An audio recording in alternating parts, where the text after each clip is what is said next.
Vonku prebiehal ďalšia vlna horúčava, ty máš pocit, ako keby sa topil v mikrovlnke? Čo ak ti poviem, že na Slovensku existujú miesta, kde sa dokážeš schladiť, aj keď je vonku práve 40 stupňov. Dnes ti ukážem tie najlepšie miesta na Slovensku, kde nájdeš úľavu od horúčav, od Tyrkisových pláží až po mrazivé jaskyne, kde mrzne aj v júli. A ako bonus sa pozrieme na najchladnejšie miesto sveta, kde ľudia prežívajú v podmienkach, v ktorých by sme my nevydržali prežiť ani hodinu. Vydržte toto video pozerať až do konca a aj vám prezradím, či je globálne oteplovanie iba mýtus a či si zaň môžeme sami. Pripravte si studený drink, ideme na to. Naša prvá zastávka je svetový unikát zapísaný do UNESCO, o ktorom som vám už spomínal v mojom predošlom videu top miesta, ktoré musíš navštíviť na Slovensku. V tých najväčších horúčavách je najlepšou voľbou práve Dobšinska ľadová jaskyňa. Toto nie je len obyčajná diera v zemi. Ľad tu pretrváva po celý rok, aj keď sú vonku 30-ky. Je to miesto, kde sa doslova zastavil čas v dobe ľadovej. Táto jaskyňa sa nachádza v slovenskom raji nedaleko mesta Dobšina na severnom okraji slovenského raja. Už samotná cesta k nej je zážitkom. Čaká vás približne 25-minútová prechádzka lesom do kopca, no verte mi, cieľ stojí za každú kvapku potu.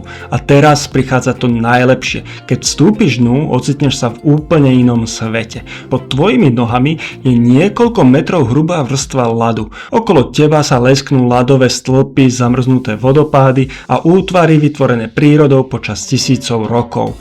Niektoré ľadové vrstvy sú staré viac ako 2000 rokov. Dobšinská ľadová jaskyňa patrí medzi najvýznamnejšie ľadové jaskyne v Európe. Celková dĺžka jej chodie presahuje 1400 metrov a objem ľadu sa počíta v 100 000 kubických metrov. Na niektorých miestach dosahuje ľad hrúbko viac ako 25 metrov. To je výška približne 8 podlažnej budovy. A toto nie je jediný šialený fakt, ktorý si o tejto jaskyni určite nevedel. V minulosti bola jaskyňa taká studená, že sa tu počas leta uskladňoval ľad, ktorý sa následne vozil do okolitých miest.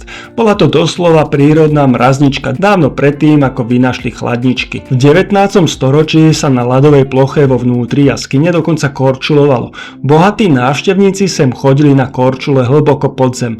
Ak ťa ale nebaví byť zalezený v jaskyni a hľadaš skutočný únik od horúčav, presuňme sa spolu do Malej Fatry, konkrétne do Dolných a Nových dier. Sú to vápencové kaňony, ktoré fungujú ako obrovská prírodná chladnička vďaka svojej špeciálnej mikroklíme. Celú cestu kráčaš ponad potoky, po drevených hlavkách a rebríkoch, kde ťa neustále sprevádza osviežujúca vlhkosť vzduchu a dokonalý tieň okolitých bukových lesov. Celú túru môžeš začať priamo v legendárnej Terchovej a ver mi, že keď vonku teplomer ukazuje tropické hodnoty, tento chládok ti doslova zachráni deň. Avšak toto nie je jediná tiesňava, v ktorej sa skryješ pred slnkom. Na prvom mieste je slovenský raj. Tento národný park patrí z hľadiska schladenia medzi tie najlepšie letné lokality na celom Slovensku. Rokliny ako Suchá Bela, Piecky alebo divoký Veľký Sokol sú v lete úplný game changer. Turistické chodníky tu vedú priamo korytom potoka cez vodopády a po vysokých rebríkoch. Tajomstvo je v tom, že v týchto hlbokých roklinách zostáva chlad uväznený, takže je tam citeľne chladnejšie. Prechádzka slovenským rajom je tá najlepšia možnosť, ako ujsť pred extrémnymi letnými horúčavami. A ak chceš zažiť niečo skutočne bizárne a hľadaš ten najštylovejší úkryt pred letným peklom, musíš navštíviť skalné obydlia v Brhlovciach v regióne Tekov. Tieto unikátne domy nie sú postavené z tehál, ale vysekané priamo do vulkanického sopečného tufu. Prečo tam ísť? Kým vonku sa topí asfalt a slnko neúprosne páli, tieto skalné miestnosti si zachovávajú úžasnú nízku a príjemnú teplotu po celé leto.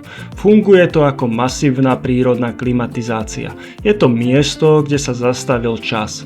Kedysi tieto kamenné pevnosti slúžili ako úkryt pred Turkami. Ľudia sa jednoducho schovali do skaly, kam sa nepriateľ len tak ľahko nedostal.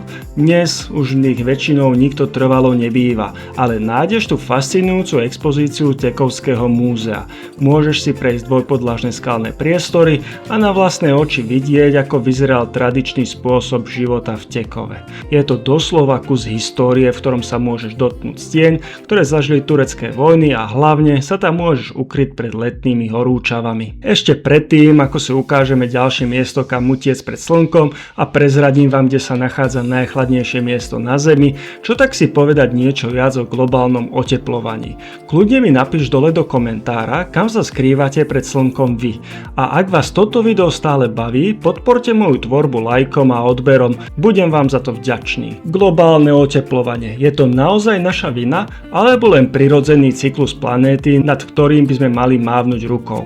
Mýtus číslo 1 hovorí, že oteplovanie spôsobujú sopky alebo zmeny v aktivity slnka. Avšak keď sa pozrieme na dáta, tie hovoria jasne. Súčasný trend oteplovania nedokážu vysvetliť žiadne prírodné faktory. Za všetkým stojí naše spaľovanie fosílnych palív, uhlia, plynu a ropy, ktoré poháňajú všetko tvojho mobilu až po lietadlá, ktorým lietame na dovolenky. Keď spaľujeme tieto palivá, do atmosféry vypúšťame oxid uhličitý, tzv. CO2.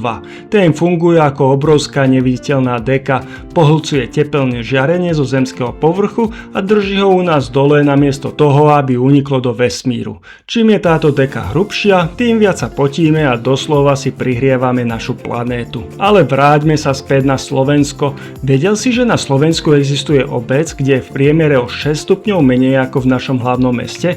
Vitaj v Liptovskej Tepličke. Nachádza sa na úpätí nízkych Tatier a počas leta patrí medzi absolútne najchladnejšie obce na Slovensku. Vďaka svojej polohe a okolitej prírode tu teploty nestúpajú tak vysoko ako na juhu Slovenska a v noci tu vzduch parádne klesne. Ak hľadáš totálne osvieženie, choď priamo k prameňom Čierny Grún alebo k pramenu Hornáda. Táto voda je ľadová a čistá. Pre milovníkov prírody je tu aj naučný chodník, ktorý sa volá Mokrať Matejov prameň, kde sa dozvieš všetko o tejto unikátnej krajine. Je to ideálne miesto na únik z betónovej džungle, kde namiesto hučania klímy budeš počuť hučanie potoka. A to nie je všetko. Pre teplom sa ukryješ aj na Liptove v obci Lúčky, kde nájdeš impozantný Lúčanský vodopád. Je to 12-metrový kolos, kde voda steká priamo cez dedinu po travertínových kaskádach. Tajomstvo je v dopadajúcej vode. Tento 12-metrový prúd vytvára v okolí tzv. Vodnú triešť a špeciálnu mikroklímu. To znamená, že vzduch pri vodopáde je o niekoľko stupňov chladnejší než v okolí. Ak hľadaš niečo akčnejšie, určite ti odporúčam sa ísť chladiť na jeden z legendárnych splavov, ktoré môžeš nájsť na Slovensku. Malý Dunaj v oblasti Galanty je rajom pre všetkých kajakárov. Táto oblasť, známa aj ako Matúšova zem, je vyhľadávanou lokalitou pre vodnú turistiku. Malý Dunaj tu tečie pomaly a po okrajoch sa nachádza hustá zeleň, ktorá ti poskytne prirodzený tieň. Je to ideálne miesto na člnkovanie a splavy, kde sa nemusíš nikam ponáhľať, len si užívať ticho a chlad vody. Ďalším skvelým miestom je rieka Váh. Váh má ideálne podmienky na rekreačné plavby a vodné športy. Môžeš sa plaviť tieň stromov, ktoré lemujú brehy, čo je v 35 stupňových horúčavách na nezaplatenie.